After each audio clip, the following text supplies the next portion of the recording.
Just tell Vanessa, just tell Vanessa. Just tell Vanessa now, tell Vanessa now. Just tell Vanessa, just tell Vanessa. Good evening and welcome to another edition of Tell Vanessa. Tonight we do things a little bit different, so sit back, relax and enjoy Tell Vanessa. Just tell Vanessa, just tell Vanessa. The Black Lives Matter movement has grown in momentum here in the UK. We've had thousands of people take to the streets in protest against the killings in America. But what does the Black Lives Matter movement actually mean to us here in the UK? Is it about police brutality and institutional racism? Is it about us standing side by side with our brothers and sisters overseas? Or can it be defined by what's happening here on our streets with our youngsters killing themselves through knife and gun crime? So my question this evening is, the Black Lives Matter movement, what does it actually mean to us here in the UK? Good evening. Good evening. Good evening. Please tell the viewers and the audience who you are and what you're doing. I'm Pastor Bossman from Dynamics. I'm the youth mentor. Well, my name is Sheldon Thomas and I run an organisation called Gangs Line, and we run gangs prevention programmes and we train professionals to understand gangs and gang mentality. Okay. I'm Daniel Seven. I'm an entrepreneur and a creative director. My name is Delroy Elliott and I am a support housing worker for ex-offenders and also a foster carer. So you've all heard my opening statement. The Black Lives Matter movement, what has it actually got to do with us here in the UK? Now, Daniel, you set up the UK support group for the Black Lives Matter. Tell us a little bit about what the Black Lives Matter movement has to do with us. Okay, for me, I started this group out of kind of the fact that seeing all the footage and what's going on in America, and what's always been going on, they've always been talking about it, but now we've got camera phones, be able to see it firsthand and live it with them. I can tell it hurts many of us that are over here, even though it's not, I guess, over in this show. And I went to a place where people can talk about it, connect with it, and just really kind of, we have opinions and find solutions on how we can stand side by side with our brothers and sisters in the US. But the Black Lives Matter movement, do you think that many people have just been jumping on the bandwagon at the moment? Because we've had a lot of killings that have been happening on our streets with our youngsters, and the people haven't been involved like what they have been. For example, we've had Mezi Mohammed, which was a youngster that got killed in Liverpool, and he died under suspicious circumstances through the police. And where were the people standing up, marching in their numbers, in their thousands about that? Yeah, I think that this issue over here is, again, this kind of shows that we can stand side by side, and when something becomes big enough, when we see kind of unity in another area, we feel like we can unify as well. Thank you, Daniel. Sheldon, what do you think of the Black Lives Matter movement? Well, I mean, in America, obviously, they have got some reasons, and I don't think anyone would suggest for 1 second that police should go around killing people of any colour, whether it be black, Asian, whites, Hispanics. We all know that. And we also know that America is entrenched in institutional racism as well. We know this is part of the judicial system, the amount of young men, especially young black African Americans who've been locked up in jail. We know that there's an issue there. But I just think sometimes we tend to jump on things that I used to talk about in the 70s, about institutional racism, the brutality of police officers, which my generation faced here.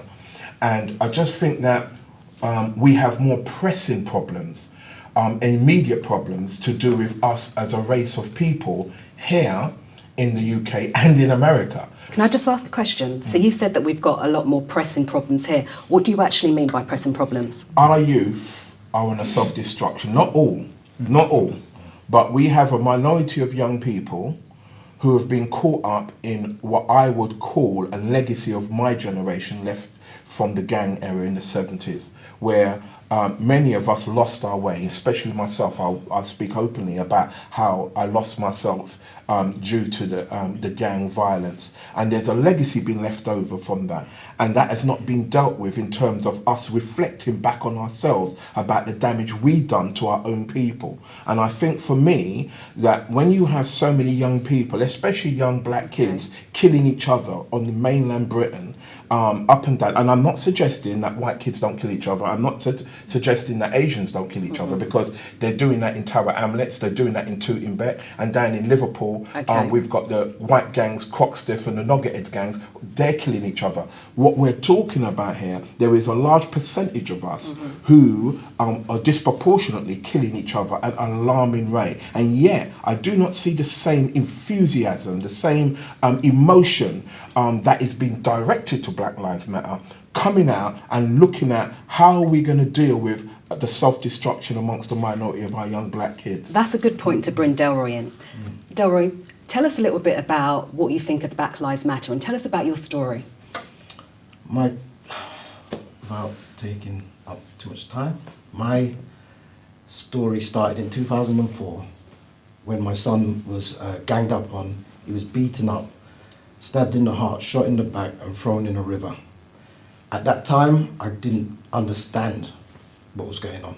So I went into Felton Prison and I gathered as many youths as possible, and I, sat them in a circle and I said, look, this is what's happened, this is, a murder that's happened, and I shared everything about how I felt when I was burying him, went into detail.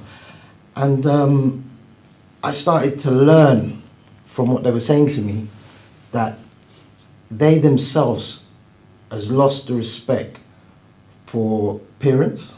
Okay. A lot of it starts there. They lost the respect for parents, they dishonour their mother, father, and it starts there, and then they start to join a gang to get appreciated, to feel that they're part of something. And then they're moving on from there. And if it ain't a gang, I've spoke to guys that did arson, and they did it because they felt, no one's listening to me, I need to do this. Then I went on to working on campaigns. We did marches, we did various stuff with Don't Trigger Mama, various Not Another Drop, we did our own marches. And I even went into the mayor's office, we sat down, we discussed a lot of stuff, went into Parliament, discussed a lot of stuff. But what I gathered, the information I gathered from it all, is that it's a not one issue, it's a lot A culmination of issues coming together. Loads. We have a problem with absent fathers. And I think that a young person growing up in an unbalanced home, and I'm not suggesting that single parents, single mothers cannot raise a child. That's not what I'm suggesting here. I am saying that there is a correlation between the rise in violence and the amount of young men in prison and absent fathers. If you look at the statistics in Feltham, there is a high proportion of them that are coming from absent fathers or absent where there's no father in the household. We cannot discourage that or pretend that is not existing. I think, Can I just say, Pastor Bosman, what do you think about the statement that Sheldon's just made? That, to some extent, I believe it's true as to, it all begins from the home. Okay. Because when the home is sound, society will be sound. And when the home is broken, society will be broken. And I believe that we have to also look inward as a community. Because when we tend to always blame others, I'm not saying people are not responsible for some of the things that are happening, but we have to also look inward, sit down, take stock of our own selves, our lives, and our families, and see where we've fallen short. And do you think it's easy to actually say that the problem that we're having at the moment is with the youth crime is because there's a lack of fathers in the household? Because the reason why I say it's easy, because we're almost kind of criminalising a whole group of youths and saying that this is the reason why. But there's lots of other reasons. But we're not suggesting there's that. education as well. There's the education system. There's the housing system. But at education, the same time. we're not. No one is discouraging that education, the system, and Role models, music. does not play a part. But you cannot raise a child in an unstable environment, in the home I'm talking specifically, and then expect a fantastic outcome. Now let me explain what I mean, because I don't want no one to think that I'm talking about single mothers in a bad light. What I'm trying to say is that society has almost accepted men take no responsibility. They've almost accepted that. It's like when you meet a child in school and he hasn't got a dad, it's like it's the norm. It's like, oh, it's okay. But actually, it's not okay. I feel like things have changed, not because the home, because I grew up in a single parent home. You know, my dad's in prison due to violence and stuff like that. I could have grew up that way as well. And I know many others, my generation, that had no fathers. But it wasn't like how they are now. And I feel like it's more to do with society as a whole and role models as a whole. This is probably a good time actually to bring in some emails. One of the emails from a lady I received, my son was stabbed in front of a group of youths. When the police came and questioned the youths and my son, no one would say anything. We eventually had to move out of London because I feared for my life. I feel so sad for our community due to the state we're in. Yes, I care about the Black Lives Matter movement, but I care about my son's life more. How do we sort this? Well, My case, 2004, is still going on. We've got no results. We've had police after liaison after liaison officer after liaison officer, and nothing's been solved. They've had arrests, but they've let them go, and it's just going on and on and on. And for me personally, I would prefer if the youth of today, and I know it may be controversial with a lot of people, but the youth of today need to become snitches. Yeah, I agree.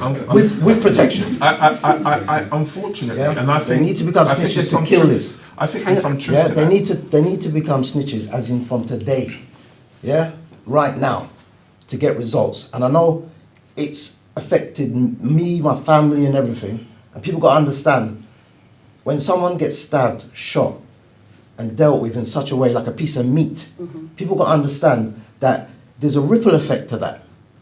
And for people to just be around that kind of scene and not say anything. Some of it is actually to do with understand fear. that. The Yeah. youngsters are actually scared to say anything.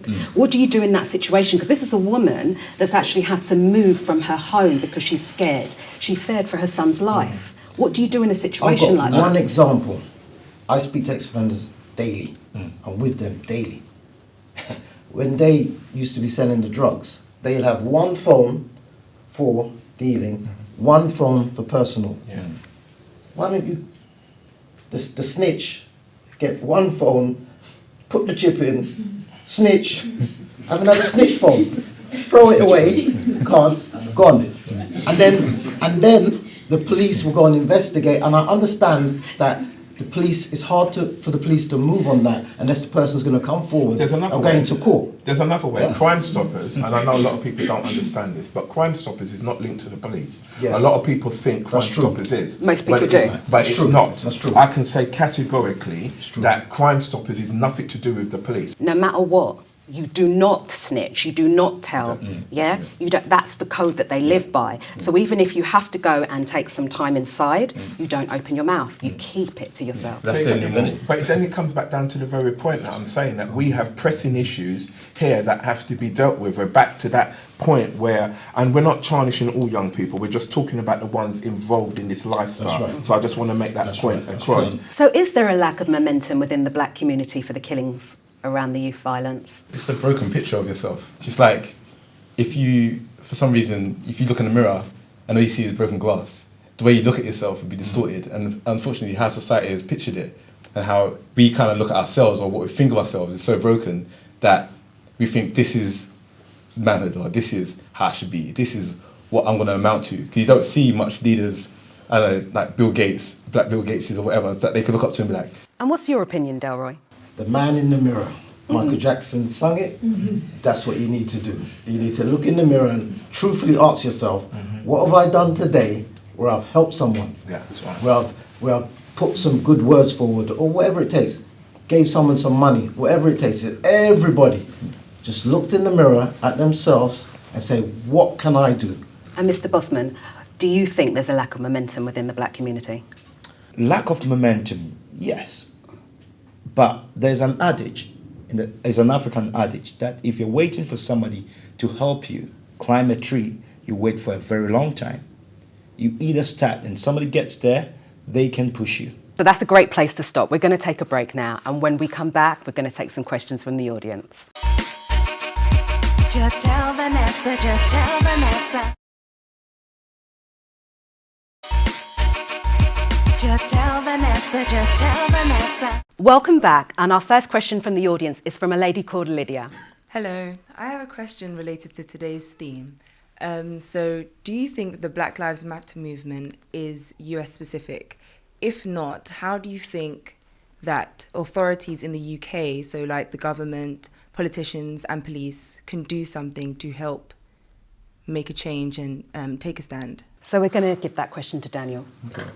I feel like Black Lives Matter is a US-specific issue. However, I feel like, as I said before, the world's getting smaller, and because of the issue being so vast and seemingly there's no justice there, that if we can pressure our government or other governments around the world to put pressure on the US government to change things. Has anyone else got anything they want to add?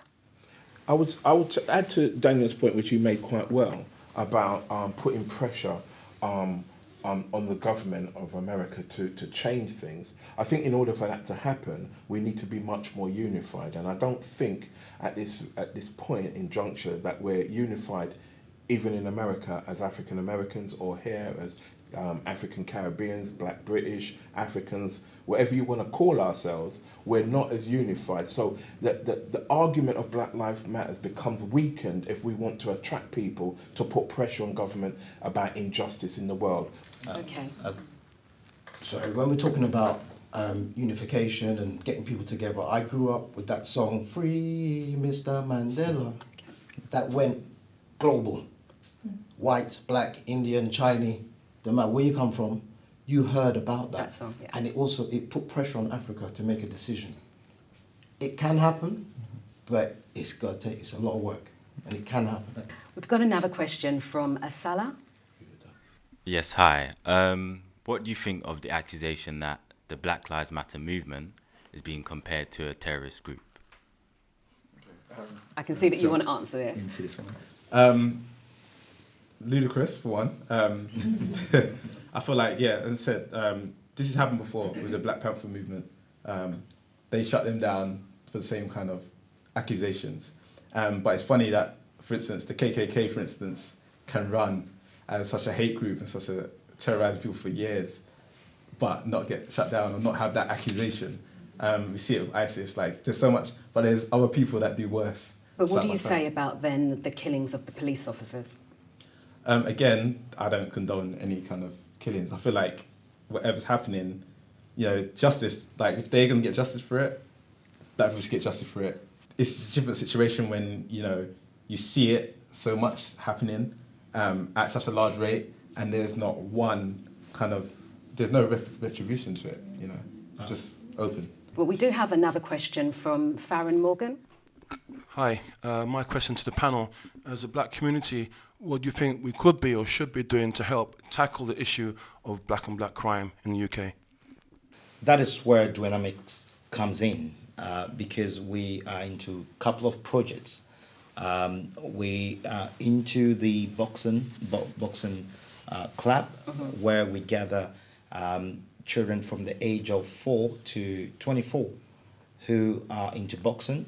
But we've at the moment we've got a tiny place, but it can accommodate up to about 60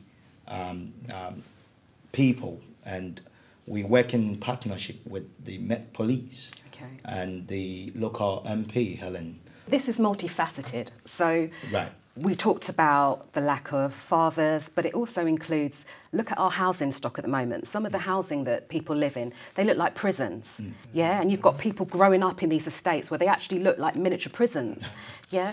Look at the education system. You've got people still going to school, but they can't even come out of the system and they're able to read, they're able to write. So it's not just a problem with the fathers, it's a problem with the education, it's a problem with the role models, with housing. But we need to be working together around all of that.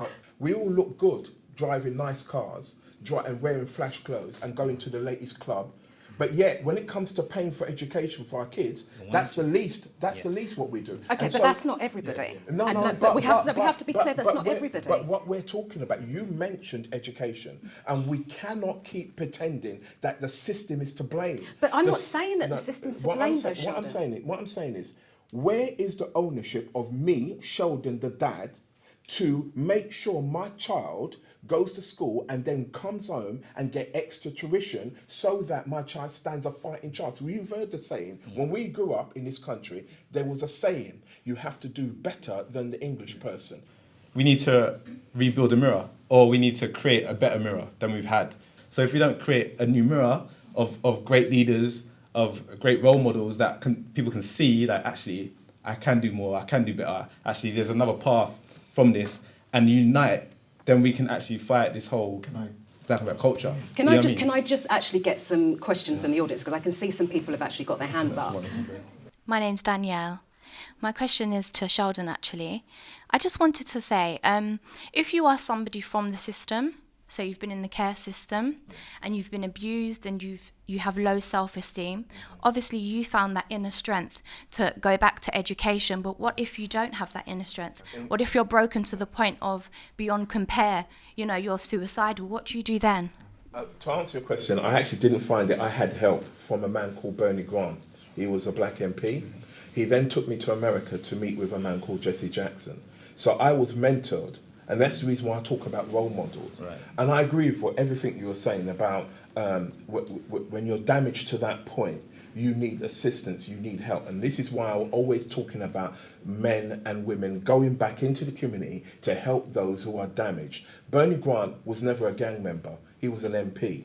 But he saw something inside of me. There's no way here that it's like, focusing on everyone learning everything and understanding, even understanding white history, understanding black history, or whatever it is in the world, really understanding it and using that education system. Because I feel like here it's very kind of... But don't you think that it's some of the responsibility of your parents to teach you some of that? Because I know when I came home from school in the evenings, I had to sit down and read with my dad. Mm-hmm. And I wasn't reading, I was reading books about Africa, and he would make me sit down, and every night after school I had to read about different villages, about what was happening. So that's where I got my education and my learning. But what happens when you haven't got that? What happens when there's no parent to teach you that? Or like you said, before, people are broken beyond despair. We need to have that infrastructure. Well, we need to have both. So we need to have the infrastructure in place, but we do need parents to take responsibility, because the education can't always be outside of the home. Yeah. From the home, we have organizations and institutions that can also offer help. The church is an institution that can also offer help as well when it comes to mentorship and also educational stuff that can help out to educate people, to groom people. Life will not give you what you want. You have to fight for it. How do you think we can restore the faith within black and mixed minorities within the justice system? I believe we need more men and women from our communities getting involved in those systems. You can't fight a war from outside. You fight it from within. And I think that this whole idea of us not joining the police force is ludicrous. We should join the police force, because the way to stop racism is bringing more of us within that system. Can I say something? Of course you can. Right. We, whether black, white, Indian, Chinese, wherever it is, as black people, the guy will walk on the street and he'll put his hoodie up and he's labelled straight away as this is a thug, this is a person, on a whole. There's people walking on the other side of the road when they see gangs walking like that with the hoodies on. So, like I shared with you before, David Cameron made a statement, hug the hoodie. What do you think he meant?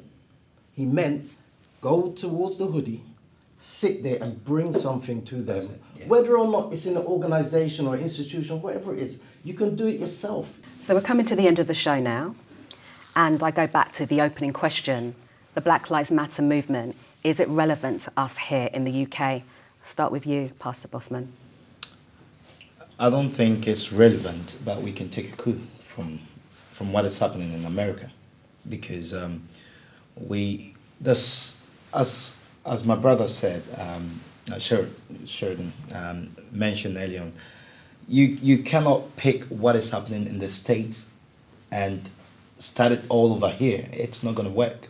It's not something that we can pursue, but we can better our lives, because I believe that if it's got to do, it's got to do by yourself. Your self-reflection. Take a stock of your life as a person, as a family, as a society, as a community. And that's where dynamics comes in. That is what we're trying to change, the mindset of the gangs, of the children, of the youth. We can do something better for ourselves and our community. Thank you. Sheldon? As a race of people, if we're going to look at it. First, as I said to Daniel earlier, I think in my generation, we all went to church. And I know a lot of people may not like the sound of this and people might get upset, but I do believe in the 70s, that is what held us together in the 60s and the 70s. And we've moved so far from it and become so fragmented.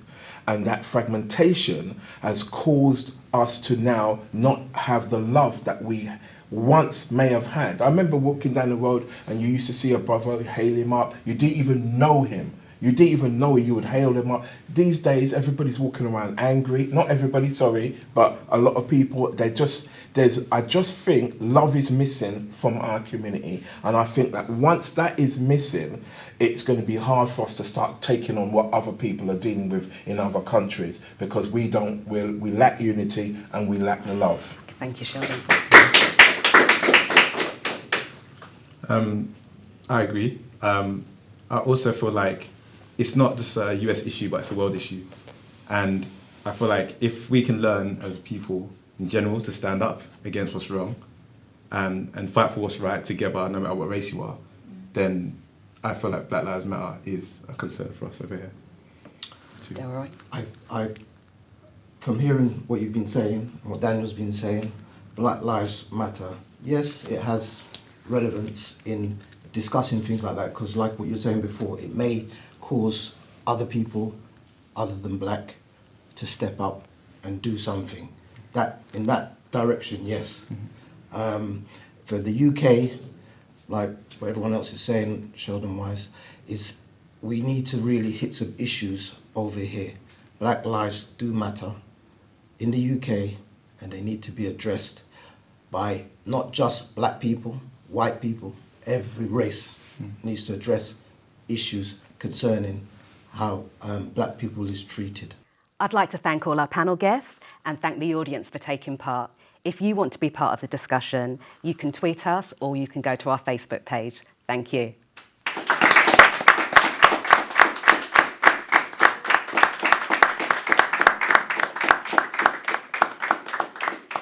Just tell Vanessa, just tell Vanessa. We've come to the end of another great show. I'd like to thank all our guests and thank our audience this evening. If you want to get involved in the discussion, the details are at the bottom of the screen. Thank you and good night. Just tell Vanessa, just tell Vanessa. Just tell Vanessa, just tell Vanessa. Just tell Vanessa now, tell Vanessa now. Just tell Vanessa, just tell Vanessa. Just tell Vanessa, just tell Vanessa now. Tell Vanessa.